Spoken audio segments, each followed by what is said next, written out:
देखिए, हम लोग तो छात्र आंदोलन में थे और मैं अखिल भारतीय विद्यार्थी परिषद में काम कर रहा था। तो उसी पीरियड में इलाहाबाद हाईकोर्ट ने निर्णय दिया और श्रीमती इंदिरा गांधी का जो चुनाव था उसको रद्द करने का काम किया। और उसके बाद 25 जून की अर्धरात्रि को देश पर आपातकाल लागू किया गया। तो श्रीमती इंदिरा गांधी माननीय उच्च न्यायालय के निर्णय का, आदेश का पालन न करते हुए उन्होंने लोकतंत्र की हत्या करने का काम किया और विपक्ष के जितने भी बड़े नेता थे, जो जहां थे, मुझे याद है कि उस समय लाल कृष्ण आडवाणी जी बंगलोर में थे, वहीं गिरफ्तार किया गया। अटल जी से लेकर जॉर्ज फर्नांडिस से लेकर सभी को गिरफ्तार किया गया। और उस समय सिर्फ दूरदर्शन हुआ करता था। ये चैनल जितने हैं आज के दिन थे नहीं, सोशल मीडिया था नहीं।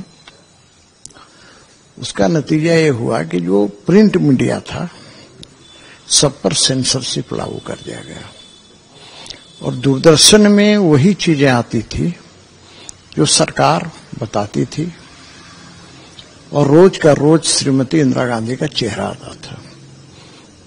तो हम लोगों ने भी कहना शुरू किया कि दूरदर्शन नहीं है, इंदिरा दर्शन है। तो हम लोग अपने सहयोगियों के साथ इमरजेंसी में श्रीमती इंदिरा गांधी के खिलाफ नारे लिखते थे दीवारों पर, रूसी बोली दिल्ली छोड़ो और इटली जाकर होटल खोलो, ये नारे हुआ करते थे। और लोकवाणी, चूंकि प्रिंट मीडिया पर पूर्ण रूप से सेंसरशिप था तो कुछ छपता नहीं था।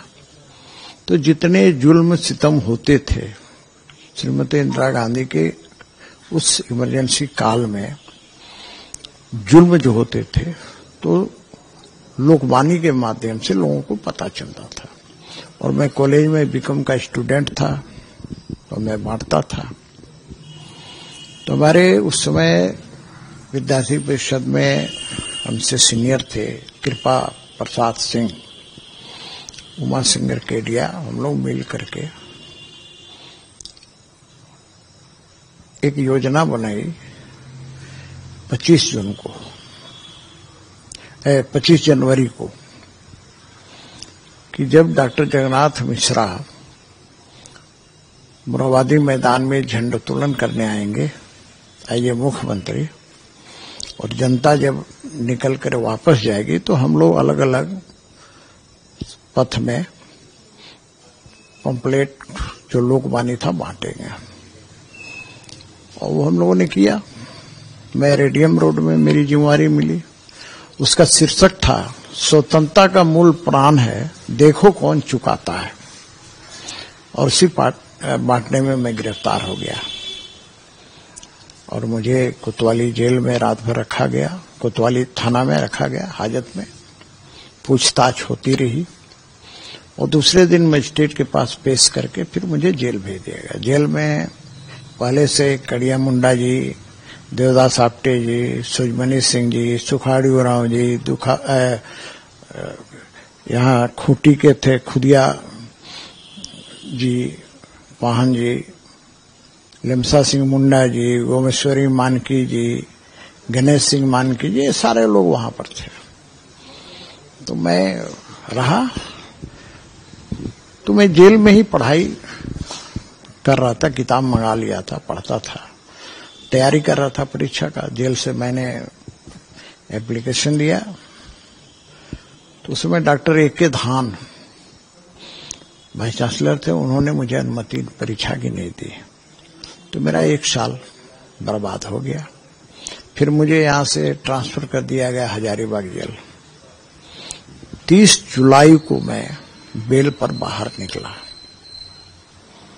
तो इमरजेंसी में मुझे यही महसूस हुआ कि इमरजेंसी लगाने का काम कायर महिला ही कर सकती है। तो मैं तो श्रीमती इंदिरा गांधी को कायर महिला मानता हूं, क्योंकि उसके कई उदाहरण भी हैं। 1971 के युद्ध में जिन्होंने 93,000 सैनिकों को तो वापस कर दिया, लेकिन पीओके वापस नहीं लिया। देश के 54 सैनिक पाकिस्तान में रह गए, उनको वापस नहीं लिया। तो उससे बड़ी डरपोक महिला कौन हो सकती है? सरेंडर कर दिया। तो इस प्रकार से संविधान में संशोधन से लेकर कई घटनाएं हुई हैं देश कर। जबरन नसबंदी करना, तुर्कमान गेट जो है दिल्ली के अंदर, उस पर बुलडोजर चला देना, और बहुत लोगों के साथ अन्याय हुआ। बहुत लोग जेल में रह गए, जेल में सड़ गए। फिर बाहर में निकला, जब बेल हुआ हजारीबाग जेल से, फिर वही काम करना शुरू किया, फिर वही लोकवाणी में बांटना शुरू कर दिया। एक बार फिर पकड़ा गया मैं, लेकिन वो सज्जन इस आंदोलन के समर्थक थे, स्पेशल ब्रांच वाले, तो उन्होंने मुझे चेतावनी दिया कि आगे से मत बांटिएगा। लेकिन मैं कहाँ मानने वाला था। जेल में रहा था तो स्वाभाविक है, एक जुनून था उस समय। छात्र आंदोलन में रहा था, इसलिए जुनून था। फिर इमरजेंसी हटी, लोग जेल से छूटे। फिर 77 के चुनाव में श्रीमती इंदिरा गांधी का सुपड़ा साफ हो गया।